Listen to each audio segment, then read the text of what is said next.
The Memoirs of the Clouded Kokoro is one of the most unique cases in the series. This is because the mystery itself is heavily designed around the mystery in another game. You can't understand the Memoirs of the Clouded Kokoro without having a proper understanding of the adventure of the Clouded Kokoro in Great Ace Attorney 1. And I think the game does a good job of establishing everything we need to know. The game introduces Iris and Sholmes just in case anyone didn't play the first game.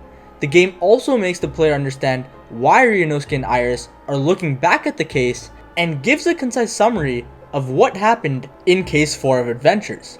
It's at this point where we flash back to the past and we get a new case to work on. The flamboyant guy that had 5 seconds of screen time in Adventures is dead. This immediately leads to a dance of deduction that is a huge improvement over the ones in Case 4 and Case 5 of Adventures. It's better because it feels like you're making more deductions about the case in a much shorter time. I initially thought that the deductions being played twice was a huge problem, but I realized that's not the case. That can get really tiring if the deductions are drawn out, but I had no problem with Sholmes repeating what he was saying in this segment. Also, these deductions felt more important to the case as a whole. In this dance of deduction, I felt like I was learning a lot more about the crime scene. The second teacup suggested that Shamsphere may have had a second visitor, and the 3 books suggested that this visitor was Soseki. It also leaves some questions, as we don't know why Shamsphere has a half-broken soap bar on his plate, and we don't know why he was holding a fork. This dance of deduction created more questions and pointed to Soseki as a major suspect, which gets him arrested. Compare this to Case 4 Adventures, where we have a much longer dance of deduction, only to figure out that Joan got mad at John because she thought he was having an affair.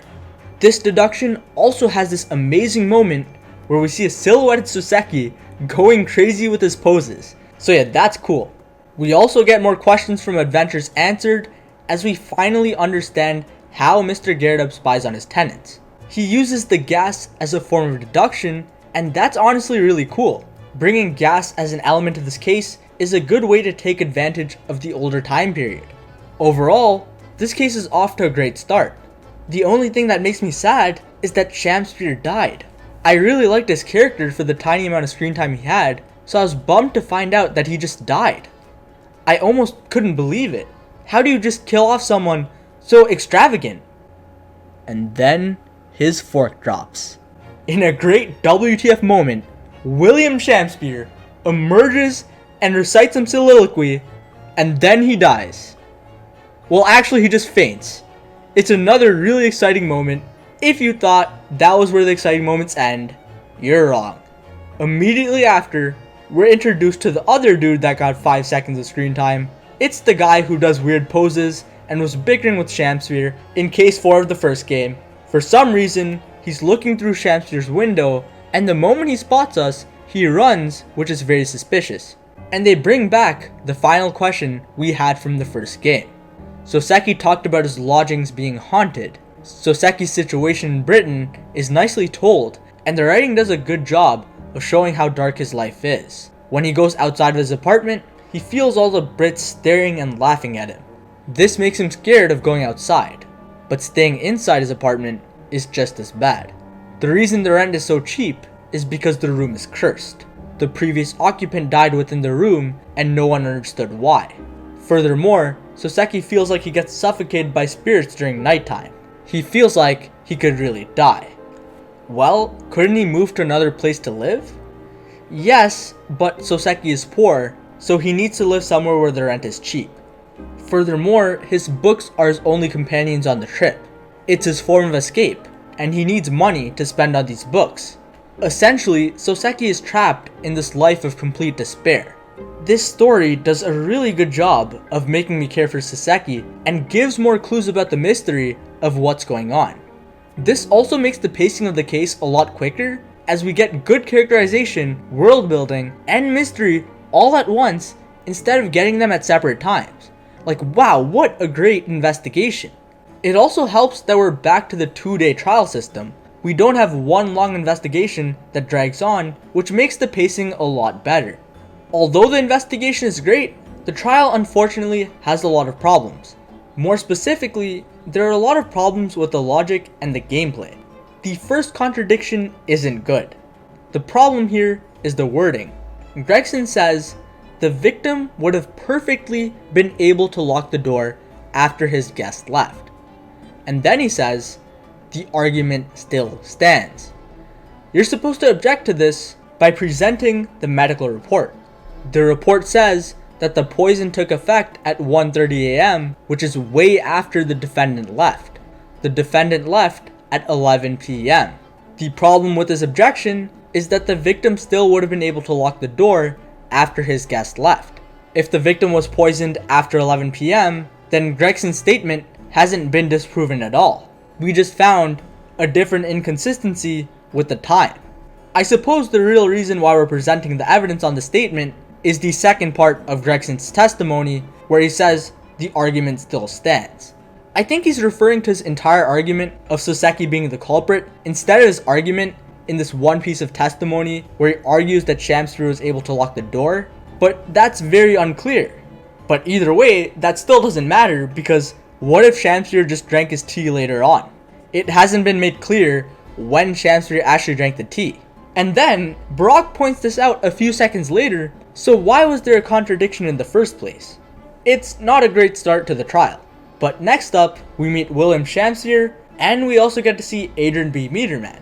He has a clever name and also a very clever design. He also has an age that doesn't match his design at all, but I suppose that's pretty common in this series. So let's just move on to the second cross-examination, where we press to learn some more info, and we get the reintroduction of the summation examination, which is cool. I know some people don't like how the jury have dumb reasons for choosing their verdict, but I think it's really funny. It also shows the flaw in the jury system, because oftentimes the jurors don't treat the matter as seriously as they should. I especially like how the jury comes to a decision in the first cross-examination. Shamspear is viewed as wealthy, generous, and honest because of his appearance and how he carries himself, while Soseki is viewed as the complete opposite. The jury didn't bring up any evidence, they just made a decision based on first impressions. Where I think there's an issue is with the closing argument itself. Juror number 4 changes her statement and says Shamspear is a gas thief. Juror number 1 says he's a noble man and that there's no reason to doubt him. But if you pit these statements, it's wrong. The same thing happens when you pit juror 2 and 4, even though what they're saying contradicts each other. What you have to do is press juror 1 first, and then pit juror 1 and 4 together, but that makes no sense because nothing changed from pressing him.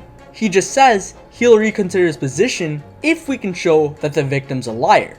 But the whole point of the summation examination in the first place is finding contradictions between the jurors. So why did we need this random confirmation that the juror would change his mind? It's things like this that can bog down the gameplay of the entire series, because it's really scary to present evidence right away, as you don't know when the game may want you to press a statement for some arbitrary reason. This leads to some testimony about Shamspear's illegal activity. I really do like Van Zieks here. Again, Van Zieks is probably one of the most competent prosecutors in the series, and he rightfully calls out how irrelevant the testimony is. However, Ryunosuke does argue that if there's a possibility, it can lead to something. The gas situation should still be explored, and I agree with Ryunosuke. I'm totally fine with the game going along a route that may seem like a waste of time, even if it doesn't lead to anything in the end. It's fine for me as long as it doesn't pad out the case to an unbearable extent, and in this case, I don't think it does. The contradiction of the meter being tampered with is good, but again, we have more incoming problems. You know that circular shape on the soap bar? I examined that earlier on, and got the evidence updated. Looking at the statements from the new testimony, the only contradiction I could think of was presenting the soap bar on Almont's testimony, where she says only coins will fit and nothing else. But that was wrong. So I wondered what the contradiction would be. After maybe 30 minutes of exhausting my brain, I looked at the soap bar again, and apparently I could re-examine the soap bar even though I already examined it.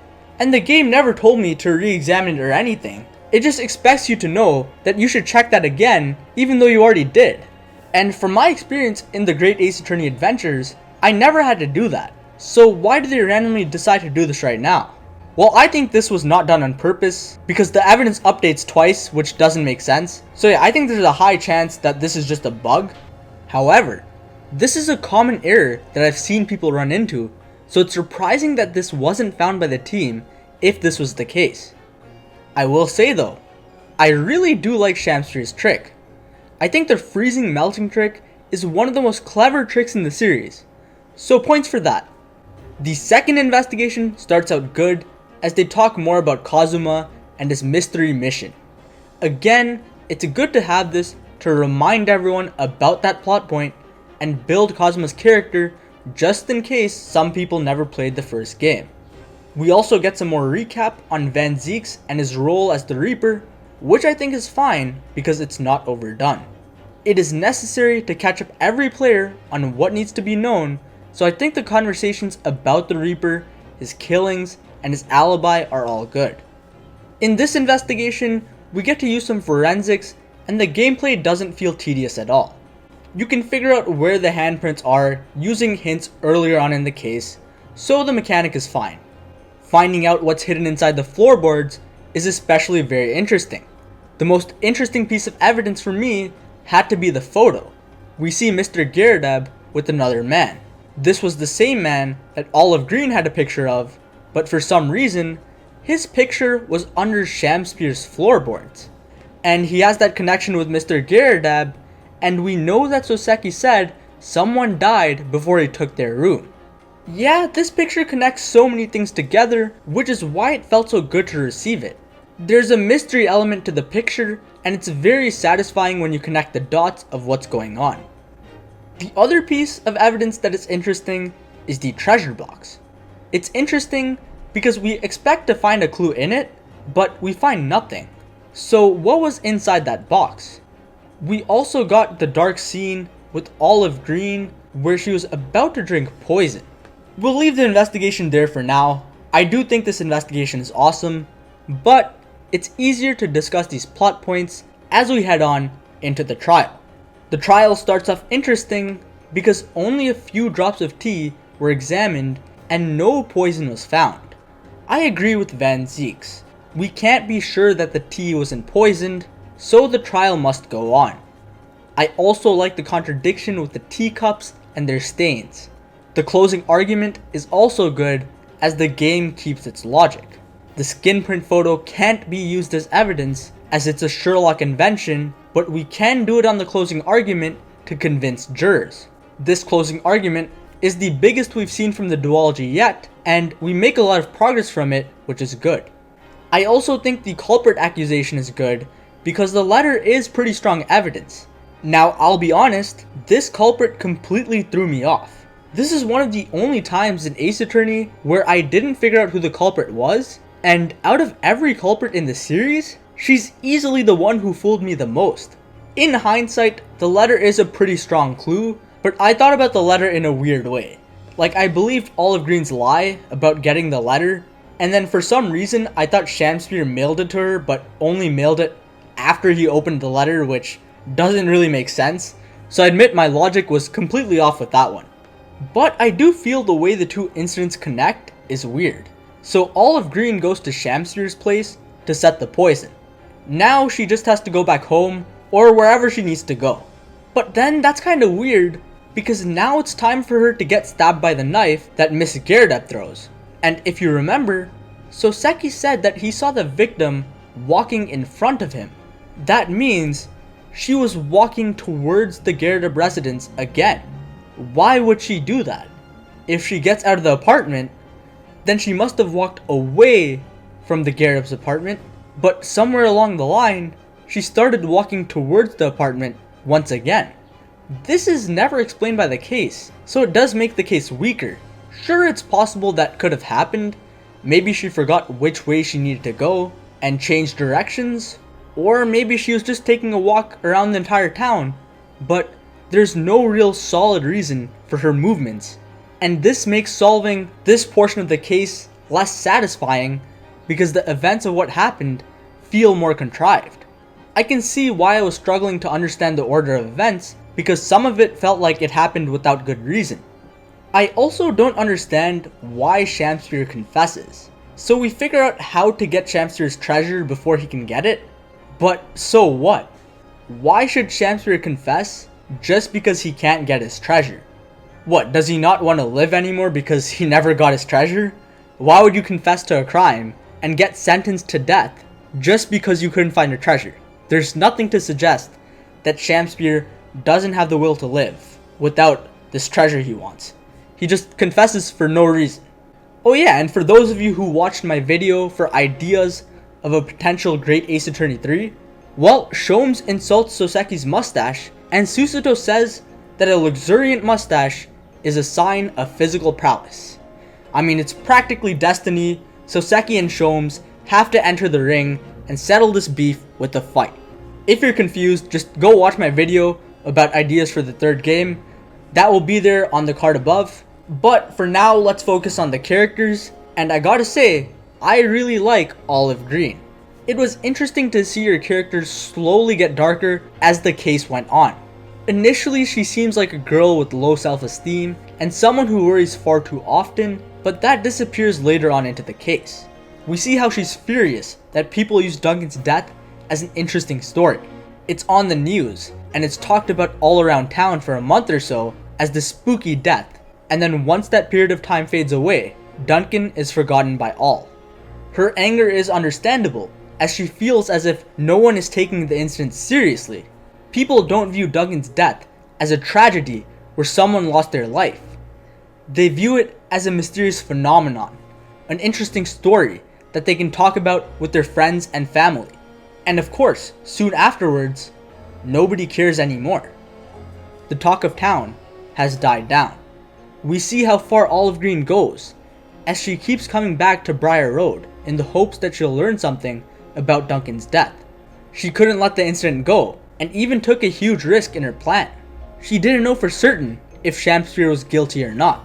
She risked it though.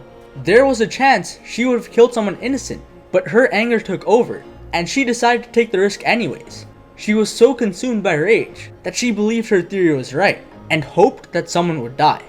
All this characterization made Olive Green a very interesting character.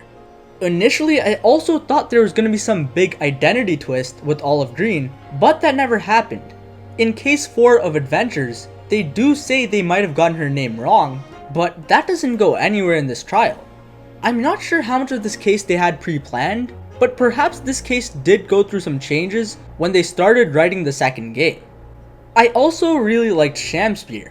Again, I thought there would be some kind of twist with his name, like maybe we revealed that his true name isn't William Shamspear, but no, he just coincidentally has this name that is very similar to William Shakespeare. His character was very fun though. I liked how he pissed off people in the courtroom, such as the gas company people. I like his persona a lot in general. I mean, there were so many great moments, like him falling unconscious, his sudden personality change, and his duel with Soseki. Speaking of Soseki, I won't go over his character, as he's as good as ever, and I already talked about him a lot in Adventures.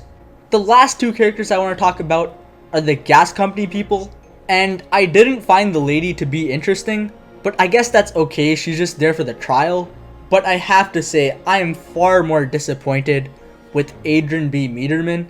This guy had an amazing introduction back in Adventures Case 4, but he's ultimately one of the most bland characters in the entire duology. Apart from his very few arguments with Shamspear, I did not find him to be entertaining at all. But looking at this case as a whole, I think the investigations are easily the best part of this case. The trials are weaker, but I think overall, this is still an enjoyable case despite its problems. So for this one, I give it a range of a high 7.5 to a low 8. I'm leaning towards the low 8 for this. Again, this one could have been a lot higher up. I'm saying even like, getting to that 9 that the first case did. But the trial segments just hold it back. But still, the game is looking very strong. I mean, these cases are just so fun. And next time, we will go back to the present day and look at the third case, the return of the great departed soul. See you all then.